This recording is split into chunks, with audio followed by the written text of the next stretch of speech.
강릉 무장공비 침투 사건. 1996년 9월 18일 강릉시 동해고속도로.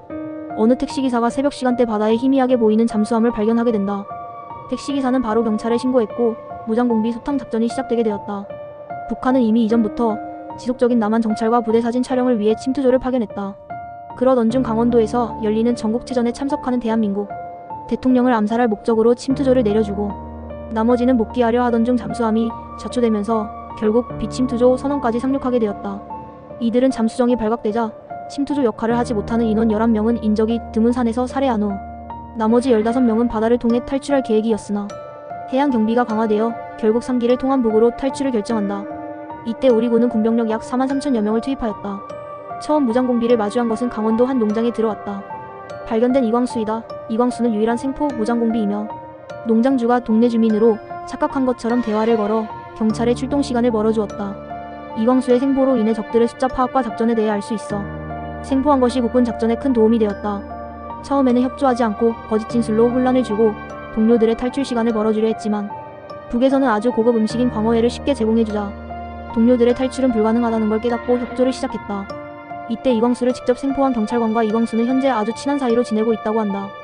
다음날 청바지를 입은 무장공비 3명을 발견 투항을 유도했지만 따르지 않고 권총 사격을 하며 도망을 갔다. 국군은 이를 추격하여 3명을 사살하게 된다. 같은 날 오후 특전사 병력과 무장공비 3명이 마주하고 특전사가 투항을 권유하자 투항하는 듯 하더니 갑작스러운 공격 시도를 하여 전원 사살하였다.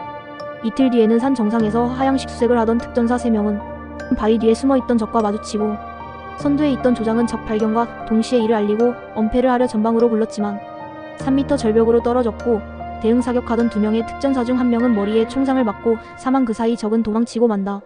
이날 사망한 특전사는 전역을 연기하고 무장공비 수탕 작전에 참여한 것으로 알려졌다. 이후 크고 작은 전투들이 이어지며 마지막 2명의 무장공비를 사살하며 49일간의 소탕 작전은 종료되게 된다. 하지만 처음 생포된 무장공비 이광수의 증언에 따른 26명의 공비 중 25명만이 확인되어 1명의 생사는 불분명. 더 이상 수색에도 흔적도 나타나지 않자 사망으로 생각하고 작전은 종료되었다. 현재까지도 남은 1명의 생사나 위치를 전혀 모르고 있다고 한다. 무장공비 수탕 작전 중 국군 전사자는 12명, 민간인 사망자는 4명으로 국군 사망자들은 작전 중 아군의 5인 사격으로 사망하기도 했고 민간인 중 1명은 작전 지역을 무시하고 버섯을 채취하러 산에 올라갔다 무장공비로 오인한 국군의 총에 사살당했다. 민간인 사망자 3명은 무장공비의 총과 둔기에 의해 사망하였다. 유일한 생포자였던 이광수는 군무원이 되어 한국에서 결혼을 하고 자녀까지 낳아 잘 살고 있다.